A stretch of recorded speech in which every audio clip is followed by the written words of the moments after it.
we're going over some of the materials in my toolbox for grafting. I've got alcohol for cleaning off my tools. My tools in particular are going to be these number 2 blades that I bought on clearance when the art store closed down. These are the last few that I have, but they fit nicely into these X-Acto or hobby knife handles. So that's what I'm going to be using. I've used utility blades in the past. I wouldn't mind having like an actual real grafting knife, but I'm just not an expert sharpener. The reason that we want to clean these off in particular, I guess in between trees so as not to, transfer anything disease-wise, but also they come packed with some oil that you want to remove with this. I accidentally bought these rubber bands, which are 3/8 inch wide, and I don't know, maybe 5 inches long or so, and way longer than I intended to buy because fractions are hard. But no matter, I found a way of making these smaller by cutting them across the length and width. And the way that I do this is using a rotary cutter, like an Olfa, and I do it on a rubber mat, and it works out nicely. I bought this grafting knife, which I don't use. I'd like to someday, but I need to get good at sharpening to a very clean edge. And why this is not one-sided, I don't know, probably. But it would be nice to be able to have this sharpened to be completely flat on one side. But that was an Amazon impulse buy. The construction's really nice. It came with this stuff, which is a plastic wrap. I do not like this. It's trying to be like parafilm, which I have a roll of. It's getting small, but I bought some more on eBay, and that was a huge roll. It's the same material, except for lab purposes, and you can cut it as you like, but this roll was like $20 on eBay. It's a buy. There are the blades. You can see they're maybe a little greasy. I'm going to put them in the handle. Cotton ball soaked in rubbing alcohol. I'm letting it dry. So my methodology for grafting is basically 3 types of grafts that kind of go together with a 4th other graft technique that doesn't really fit with the other 3. But basically the flow goes from splice, which is a simple single cut that matches, to a whip and tongue that has a cut that's more like this, the way that it matches up, to another one that's a modified bark flap graft, which requires more cuts, but accounts for mismatch in scion and rootstock diameter. The last one would be a cleft graft, which is basically a blunt cut with a slot in the middle where a chisel tip scion sits, and they heal in okay. I guess it's not it's kind of an ugly looking graft, but I guess it worked pretty well. So there's that. What we want to do is try to pick up a piece of scion that matches decently with our size of rootstock. At this point, he fell silent, focusing on his work. So I selected a scion piece that's about the same diameter as the rootstock, and I've trimmed it, preserving the last 3 or 4 buds, making an angled cut. The simplest way to proceed is by making a splice graft. If you can make a perfectly matching cut on the rootstock, you can just wrap the two together and they will heal in. But a splice graft can be easily converted to a whip and tongue graft if need be. The idea with a splice graft is to have two flat planes that match perfectly and then wrap them with a rubber band to pull the cambium layers together. Now I've cut the rootstock in such a way that the bud directly above the cut will be replaced by the bottom bud on my piece of scion wood. I've made the cut several times to try to match it up for a splice graft, but at this point I think it's time to try for a whip and tongue graft. Well, apparently I want to try to match it up one more time, so let's see how I do. Yeah, I don't know what this guy's up to. Anyway, I will say that here in a moment you'll see me put the scion wood in my mouth. It will keep that cut area clean, or clean enough. Plus it frees up my butterfingers.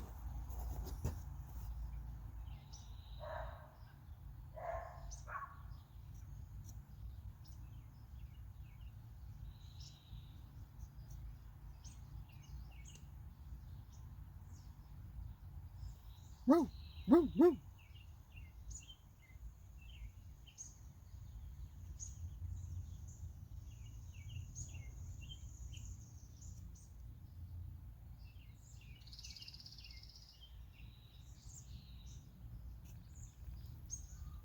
As you see, this can be a bit tedious. You're watching at Creme Dementia YouTube. Yes, it does indeed say Barbie Karaoke on that bin, in case you were wondering.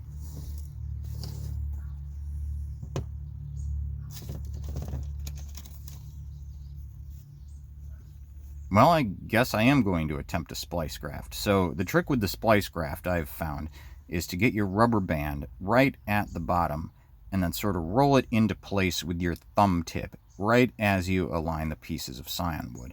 Maintaining that tension, you then wrap the rubber band around while the scion is held in place with your thumbnail.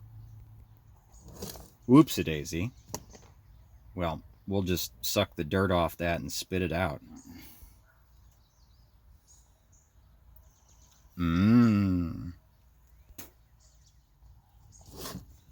Alright, apparently old Butterfingers McGee here has decided to go for the whip and tongue graft, which will hold the scion in place a little better. We've already cut our matching slanted cuts, but now we need to make our notches. And that is done by starting a cut about 2/3 or 3/4 of the way up on the tall side in both the scion and the rootstock. I'm not sure if it's this one or the next one where I cut myself, but you have to be careful using a sharp blade and cutting towards yourself. As you can see, I'm wiggling it and letting the blade do the work instead of pressing the blade. Pressure, even light pressure, can make the blade slide right through the scion and into your hand. Here I'm checking my scion alignment and deciding where I need to start my cut in the rootstock for the matching notch. I also use the blade as somewhat of a depth gauge, observing how deep it is into the scion and using that as an idea of how deep to make my matching cut on the rootstock. Sometimes it helps to imagine sliding your cut scion into your rootstock before making the matching cut in order to sort of figure out where it needs to start and how deep the notch needs to be. When the pieces are put together, the eventual healed up scar will look like a lightning bolt from the side, and hopefully the pieces should easily slide together so that all the cambium layers, or as much as possible, match up. The tricky part here is getting your notches to slide into one another and not fraying the ends of your cuts. Just do your best, take your time, and the rubber band will pull everything together as it heals.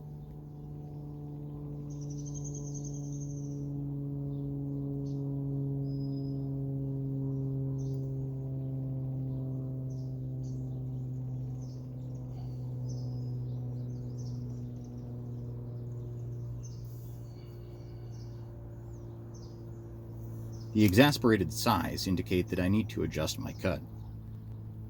Opening it up a little bit too with the blade might help the pieces slide together.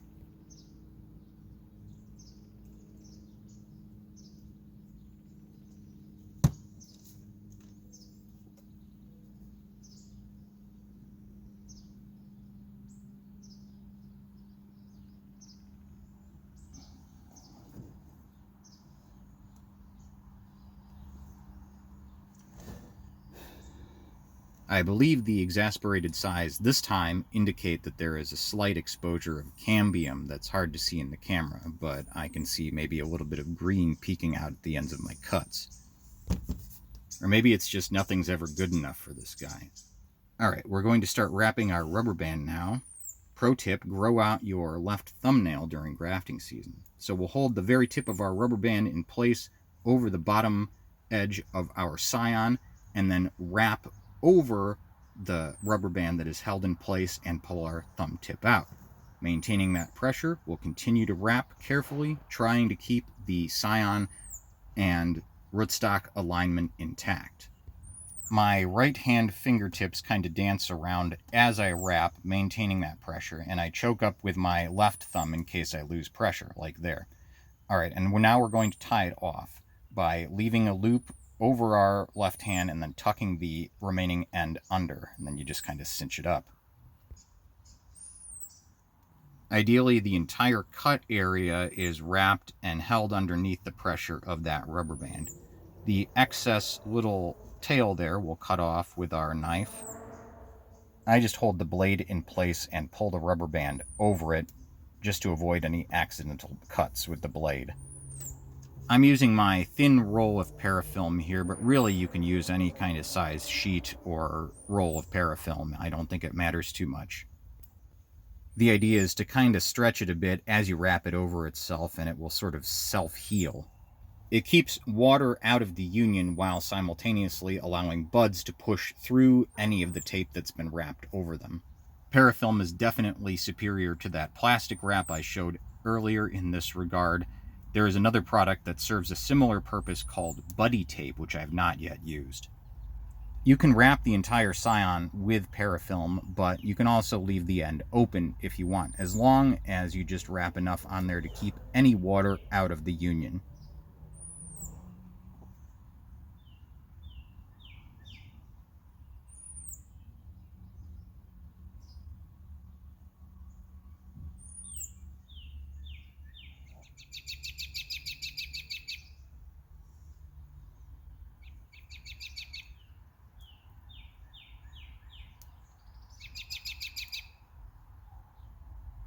This exasperated sigh might be one of relief that it's over. Again! This time we're going to do exactly the same thing at probably about the same rate. One thing I should have mentioned before was to make sure you pick all the flower buds off of your scion. That's those little ball-shaped fuzzy buds. Leave the leaf buds, however. We don't want this little grafted seedling putting energy into flowers that might produce fruit it could not possibly sustain. We want our scion to sprout healthy leaves and that graft to heal in. Scrutinize your scion wood while you cut it as well. If you see blue signs in the cambium, that's not good. It indicates injury of some form. You want nice, healthy green cambium layer. It shouldn't be dry and brown. I think some of my scion might have gotten a little bit frozen in my fridge. You do not want to freeze it after you select it in the winter. You want to store it in a slightly damp baggie in your fridge. Again, I try to make my cuts match up as well as possible, but I think again we're going to be going for a whip and tongue graft this time. Ideally, the cut should be flat all the way across, which is why I try to shave off an entire layer every time I make a cut. I try to keep my cuts centered and make it so that there is a large area of cambium exposed at either end of the cut.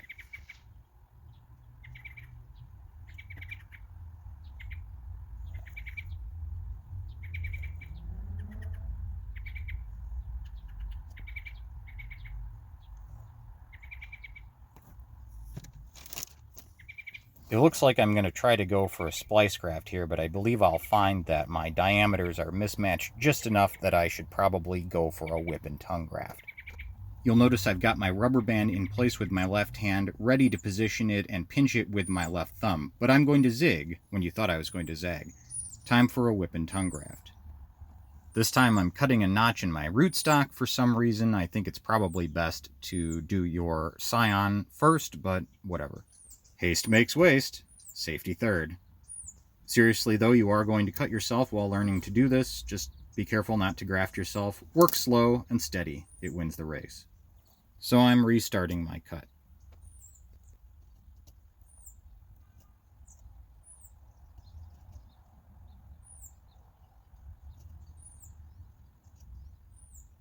The further I go down, however, the larger the diameter of the rootstock.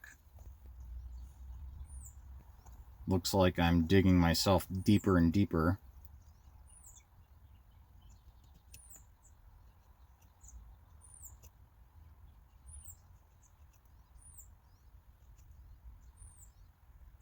I know this footage is pretty mediocre, but it's kind of a hard subject to shoot with a camera phone. While your hands are busy and you're doing something that requires a lot of your attention. Maybe one of these times I'll get a GoPro or something and mount it to my forehead.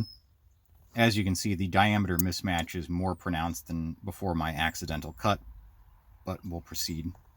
Again, I should probably be starting with the Scion, but here we go. One notch, watching my blade, not pressing hard.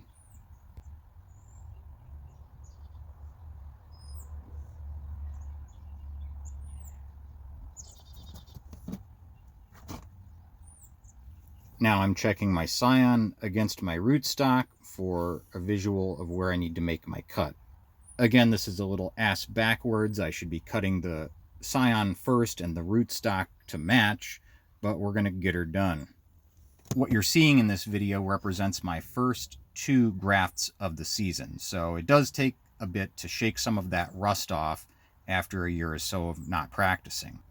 Technique is important, but so is timing. Not all grafts are going to succeed. Any grafts that don't take early in the season, if you have appropriate sized Scion wood, you can just simply try grafting them again. The best times to graft are in May or June, maybe July, when temps are going to be steady for a few days in the low to mid 80s with not a lot of rain.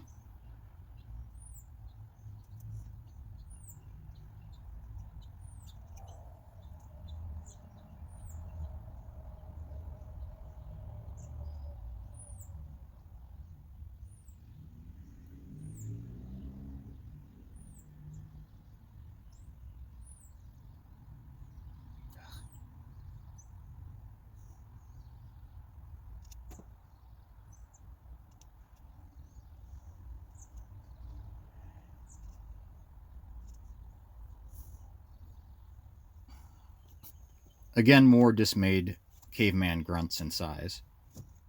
Time for a new piece of Scion. There go the flower buds. This one's a little bit thicker. Hopefully it will match up better.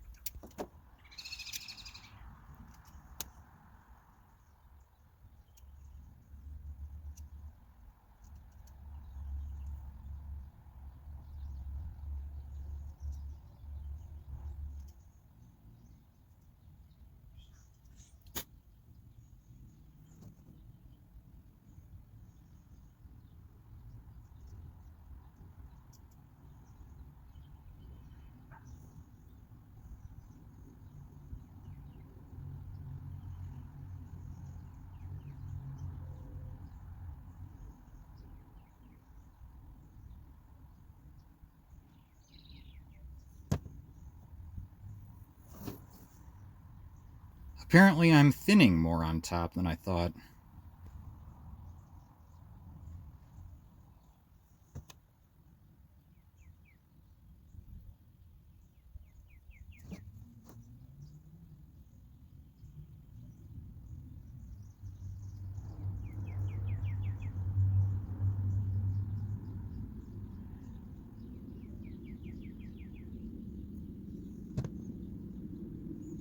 Check our alignment and our bald spot, and voila! Magic. It's called misdirection, folks. I'm inspecting for any exposed cambium layer and lice, apparently.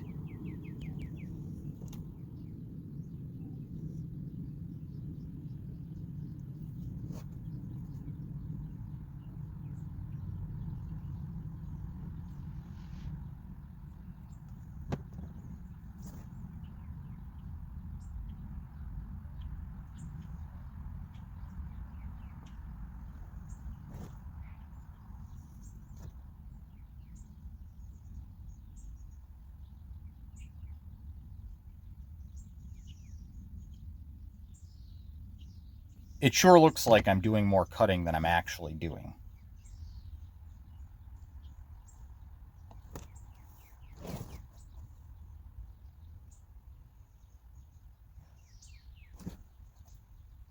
I think I'm pressing in any errant bark or cambium pieces, and I'm about to wrap.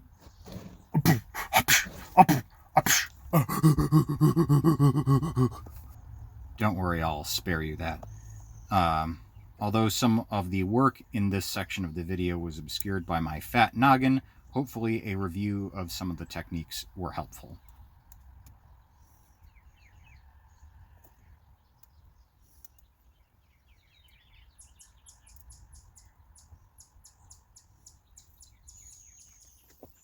I've got a piece of parafilm from my lab roll now. As you can see, it's quite a bit wider than my other roll.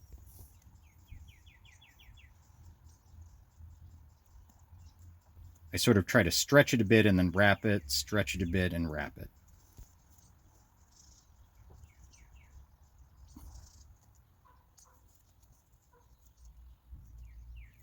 I'm wrapping the scion wood entirely in parafilm on this graft, but the buds should be able to push through the parafilm if the graft is successful. Now that I've had a few cups of coffee, I'm really hitting my groove, but this is exactly 4 times faster than you should be working. I even put a pot of coffee in the bird bath, and the robins are loving it.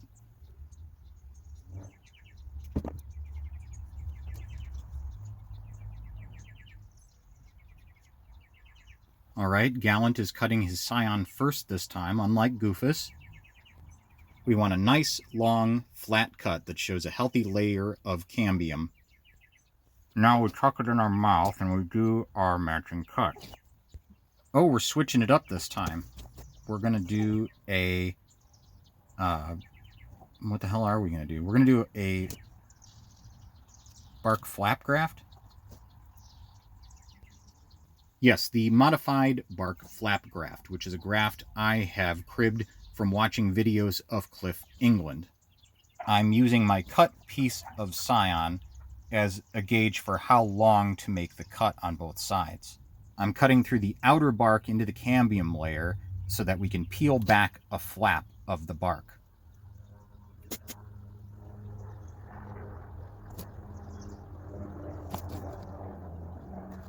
This is easy to do at this time of year when the bark is, quote, slipping. Now that I've peeled back my flap, I'm making a matching cut for the chisel tip. We're doing this while also trying to remember to keep our bud alignment correct. I deepened the bark slits on both sides to be able to peel back my flap a little bit more and make the matching cut a little bit longer.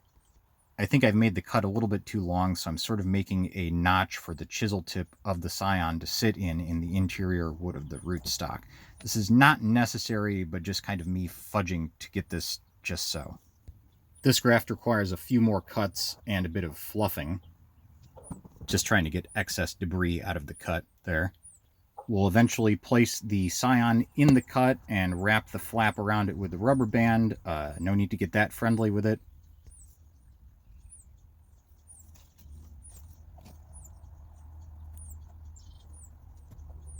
Usually one small rubber band is enough, but sometimes you need a second one.